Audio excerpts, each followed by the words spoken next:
Welcome to Future Trends, where we examine the latest stories reshaping tomorrow's international dynamics.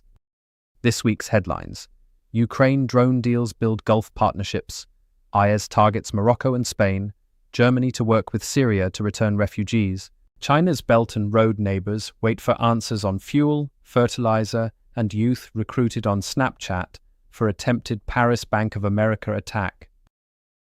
Starting with politics, Ukraine signs defense deals with Saudi Arabia, Bulgaria offering drone expertise. The 10-year defense deal with major arms producer Bulgaria follows similar deals with partners in the Gulf. Ukrainian offered its drone and air defense expertise in exchange for Saudi financial support, weapons and technology. The visit reflects Ukraine's broader strategy of building Middle Eastern alliances amid ongoing conflict with Russia and growing uncertainty over Western support. G7 agrees to secure Strait of Hormuz, but only after war in Iran ends. The G7 has agreed to protect passage through the Strait of Hormuz, a critical route for energy exports, but only after the war between the US, Israel and Iran ends. It said an international mission to escort vessels will operate in a strictly defensive posture according to international law. Russian oil tanker arrives in Cuba as Moscow vows to stand by Havana. An oil tanker carrying 100,000 metric tons of crude oil had arrived in Cuba, and that Moscow would support its friends by working on further supplies, despite a US blockade of the communist-run island. The US cut off Venezuela's oil exports to Cuba after toppling Venezuelan President Maduro on January 3rd, and the US threatened punishing tariffs on any other country that sent crude to Cuba. Germany to work with Syria to return refugees. Around 80% of Syrians in Germany, where some 800,000 have been seeking asylum, are expected to return to their home country over the next 3 years, Chancellor Merz said after a meeting with Syrian President al-Sharaa. Merz's coalition government imposed tougher controls when it took power last year, as support for the anti-immigration AfD party surged in the wake of former Chancellor Merkel's decision to admit around 1 million asylum seekers from countries including Syria and Afghanistan. Israel passes law making death penalty default sentence for Palestinians convicted of lethal attacks. Fulfilling a pledge by Prime Minister Netanyahu's far-right allies, the law would only apply to Israelis convicted of murder whose attacks aimed at ending Israel's existence, meaning it would mete out the death penalty for Palestinians, but not for Jewish Israelis who committed similar crimes. Moving to stories in conflict, Spain closes airspace to US planes involved in Iran war. It's a step beyond its previous denial of use of jointly operated military bases. The closure of the airspace forces military planes to bypass NATO member Spain en route to their targets in the Middle East, but it does not include emergency situations. Congo army launches disarmament push against Rwanda genocide-linked militia. The move to disarm the Democratic Forces for the Liberation of Rwanda, FDLR, a militia linked to Rwanda's 1994 genocide, comes 2 weeks after Congolese and Rwandan officials met in Washington to agree steps to revive the agreement signed last June, and just weeks after the US sanctioned Rwanda's defense forces over their backing of the M23 rebel movement. Youth recruited on Snapchat for attempted Paris Bank of America attack. French police foiled a suspected Iranian-linked bomb attack, arresting 3 people including a minor who was recruited over Snapchat and paid $690 to plant an explosive device outside the bank. A patrol assigned to protecting sensitive sites spotted 2 individuals placing and attempting to ignite an improvised explosive device outside the bank's offices a couple of streets from the Champs-Élysées around 3 a.m. Since the outbreak of the War of the Middle East, European countries have been on high alert for potential attacks on Iranian dissidents, Jewish places of worship and US-Israeli assets. Gunmen kill at least 30 in Nigeria attack linked to farmer-herder conflict. Violence in the region known as the Middle Belt is often painted as ethno-religious between mainly Muslim Fulani herders and Christian farmers. But many experts and politicians say climate change and expanding agriculture stoke competition for land, leading to conflicts regardless of faith or ethnicity. IS targets Morocco and Spain. Moroccan and Spanish authorities disrupted a terror cell with links to IS affiliates in Africa and an attack plot in Spain, further indicating that IS is targeting Morocco as a bridge from Africa to Europe via Spain. The cell highlights the prominent role of East Africa affiliates in the IS global network, including these affiliates' potential links to external attack plots. Here's the latest news in economics. Iran war could mean stagflation for EU. European Economic Commissioner Valdis Dombrovskis warned that the European Union could enter a period of stagflation, or simultaneous slow growth and rising prices, due to surging energy costs linked to the conflict involving Iran. Even short supply disruptions could cut EU growth and push inflation higher, prompting coordinated fiscal responses on energy support and clean energy investments.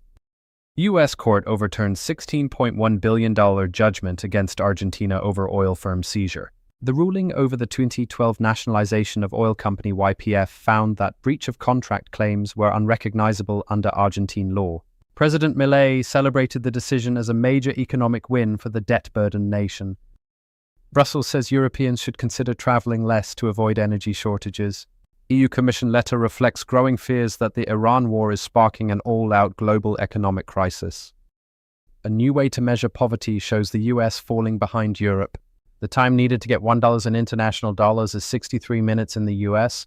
This is about twice the average in Germany, France, and the UK, according to Oxford University research. This suggests that average poverty is significantly higher in the US.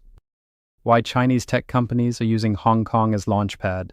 Mainland Chinese tech firms are targeting Hong Kong as a place to raise money, test products with international clients, and build credibility for overseas expansion. It's a way to overcome wariness of Chinese tech among US and European nations, fearing state-led espionage and excessive Chinese domination of tech sectors. Now for news in development, Africa's mobile money market hits $1.4 trillion. Sub-Saharan Africa accounted for about 3/4 of the $2.1 trillion global mobile money transactions in 2025, with 2.3 billion registered users worldwide. That value of transactions is roughly double what it was 4 years ago. Maldives tells UK it does not recognise Chagos Islands deal. Officially known as the British Indian Ocean Territory, Mauritius has long claimed the islands and has pursued international legal action. Located in the Indian Ocean, the UK has controlled the islands since the early 19th century. Last year, the UK government agreed to transfer control of the territory to Mauritius, paying an average cost of $133 million a year to lease a joint UK-US military base on the largest island. China's Belt and Road neighbours wait for answers on fuel fertiliser. As energy stress spreads across Southeast Asia, governments across the region are asking China to deliver on its pledges of closer energy security cooperation by freeing up now-banned exports of fertilizer and fuel. But so far, China has offered only vague statements and has yet to even publicly acknowledge the reports of export bans as it focuses on insulating its own economy from the war in Iran.